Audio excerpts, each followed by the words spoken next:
Good morning students. आज जो हम टॉपिक पढ़ेंगे उसी को आगे कंटिन्यू करेंगे। जो बल टॉपिक चल रहा था उसका थर्ड पार्ट है प्रबल नाभिकीय बल। ठीक है, नाभिक में प्रोटॉनों तथा न्यूट्रॉनों को एक साथ बांधने वाला बल प्रबल नाभिकीय बल कहलाता है। ठीक है, नाभिक में क्या होता है, न्यूट्रॉन प्रोटॉन, उन सबको बांधे रखने वाला जो बल है वो क्या है, नाभिकीय बल। तो इसको हम बोलते हैं प्रबल नाभिकीय बल। ठीक है, यह बहुत ही प्रबल होता है। यह बल विद्युत चुंबकीय बलों से 100 गुना अधिक प्रबल है। ठीक है, यह बल आवेश पर निर्भर नहीं करता। यह बल लघु परास वाला बल है। ठीक है, परमाणु के अंदर नाभिक के ही अंदर रहता है, बस उससे बाहर कहीं नहीं मिलता है।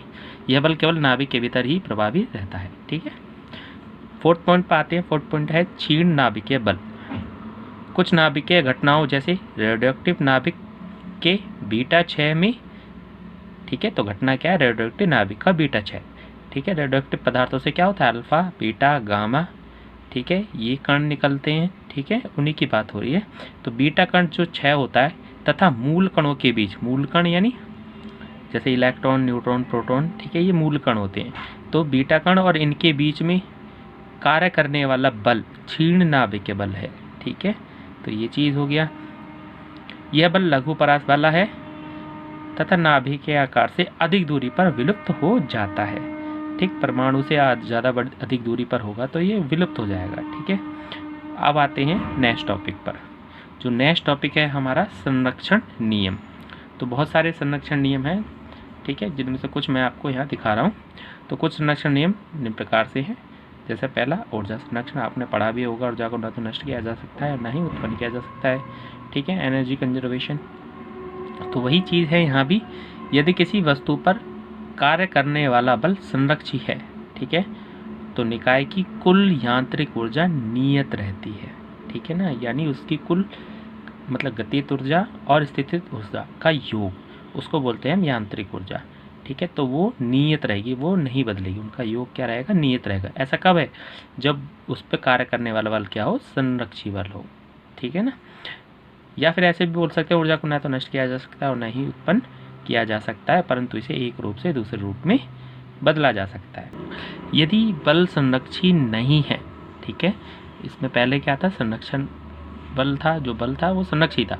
और यदि बल संरक्षी नहीं है तो हम क्या कह देंगे, जितने भी विश्व की कुल ऊर्जा होगी वो नियत मान लेंगे। तो विश्व की कुल ऊर्जा नियत रहती है। यह ऊर्जा संरक्षण का व्यापक नियम है। ठीक है ना, उसके बाद आते हैं सेकंड पॉइंट, रेखीय संवेग संरक्षण। यदि कणों के रेखीय संवेग संरक्षण क्या होता है, सीधी रेखा में देखना होता है हमें। ठीक है, तो सीधी रेखा में जो भी संवेग होगा वो संरक्षित रहेगा यदि कणों पर जो भी बल है वो शून्य हो। ठीक है, यदि कणों के किसी निकाय पर कार्य करने वाला बाह्य बल शून्य है तो निकाय का रेखीय संवेग संरक्षित रहता है। यही रेखीय संवेग संरक्षण का नियम है। ठीक, नेक्स्ट आते हैं कोणीय संवेग संरक्षण का नियम। ये भी उसी के जैसा है बिल्कुल, रेखीय संवेग संरक्षण, बस यहाँ बल की जगह बलागुण होगा, बट वो शून्य है तो फिर कोणीय संवेग संरक्षण भी शून्य होगा, संरक्षित होगा। यदि कणों के किसी निकाय पर कार्य करने वाला बाह्य बल आगुण शून्य हो तो निकाय का कोणीय संवेग संरक्षित रहता है। यही कोणीय संवेग संरक्षण का नियम है। द्रव्यमान ऊर्जा संरक्षण, आइंस्टीन का नियम आपने पढ़ा होगा, E=mc², ये उसी से रिलेटेड है। ठीक है, आइंस्टीन ने बताया कि द्रव्यमान को ऊर्जा में तथा ऊर्जा को द्रव्यमान में बदला जा सकता है। द्रव्यमान तथा ऊर्जा के बीच तुल्य संबंध क्या है, E=mc² है। यदि द्रव्यमान m नष्ट हो जाए तो इसके समतुल्य ऊर्जा E उत्पन्न होती है। विश्व की संपूर्ण द्रव्यमान तथा ऊर्जा का योग संरक्षित रहता है। यही व्यापक द्रव्यमान ऊर्जा का संरक्षण नियम है। आते हैं नेक्स्ट संरक्षण पर, जो कि है आवेश संरक्षण। ठीक, तो जो आवेश संरक्षण है,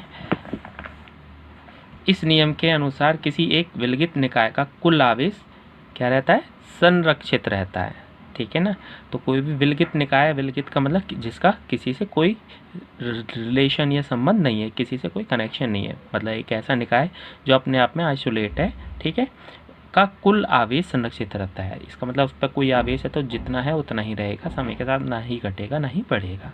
ठीक है, तो ये संरक्षण के नियम थे कुछ। आज के लिए इतना ही।